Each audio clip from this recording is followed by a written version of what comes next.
There is a festival in the months of August and September in India. It's called Ganesh Chaturthi. It is a god with an elephant face. It was not supposed to be an elephant, it was supposed to be a ghana. Somewhere one artist made a mistake and it became an elephant. It's called Ganapati, that means the chief of ghanas.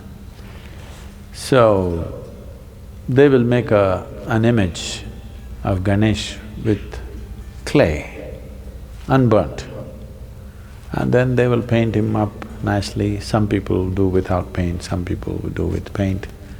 And then they will worship him and huge festival, music festivals happening around him, big events. Some people build huge ones, 108 feet tall, big ones. But after that period is over, usually 1 week, 15 days, in different places, different times, then they will go and drown it in the lake or in the ocean, so that God dissolves. Create a god, create a frenzy around him, make him your entire life. For those 15 days or 1 month, there's nothing else but Ganesh. We eat what he eats, we only like what he likes, everything is about him. But then, one day we'll dissolve him. Once he's dissolved, he's done. It's the only culture which is still conscious that God is our making.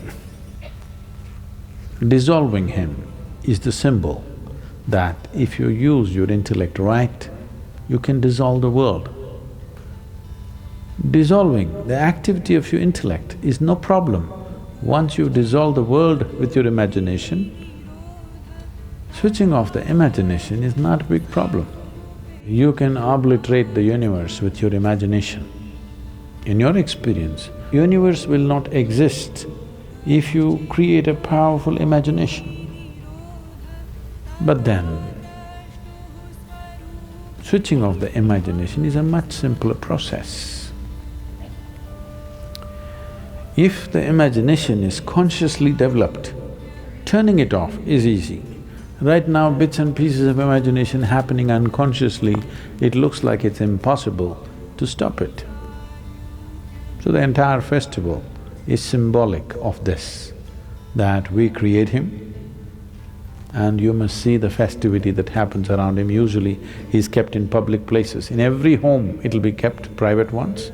Apart from that, on the streets, big ones, many streets will be blocked for this 15 days to 30 days, traffic stopped, everything. He will be sitting right in the middle of the street, big celebrations, music, stuff happens around it, people live around him for this period.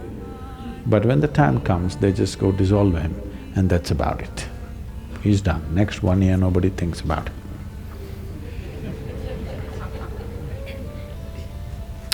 If you could do this full-fledged with your imagination and your intellect, oh, this mind or this activity that we call as mind,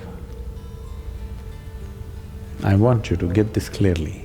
Your mind is not an absolute thing. It is only a certain type of activity. No activity, no mind. Yes or no? Suppose you have no thought at all right now. Do you have a mind? Oh, I have a mind, I don't have a mind. Yes, you have, because that's a thought. If there is no thought, there is no such thing as mind, because it's a certain activity. Consciousness is capable of being here without the assistance of activity. Activity does not make consciousness. Consciousness makes activity. I mow the hand. The hand does not mow me. It's me who mows the hand. Similarly, it's me who moves the mind. It's not the other way round, but it's become the other way round. The nature of your mind has become you, isn't it? All the freaky stuff that your mind does has become your quality, isn't it? Now, to reverse these roles is most important because if you determine the nature of your mind, something wonderful could happen. If your mind determines the nature of who you are, it is an accident. Is it a terrible accident or not? That situations decide, but it's an accident.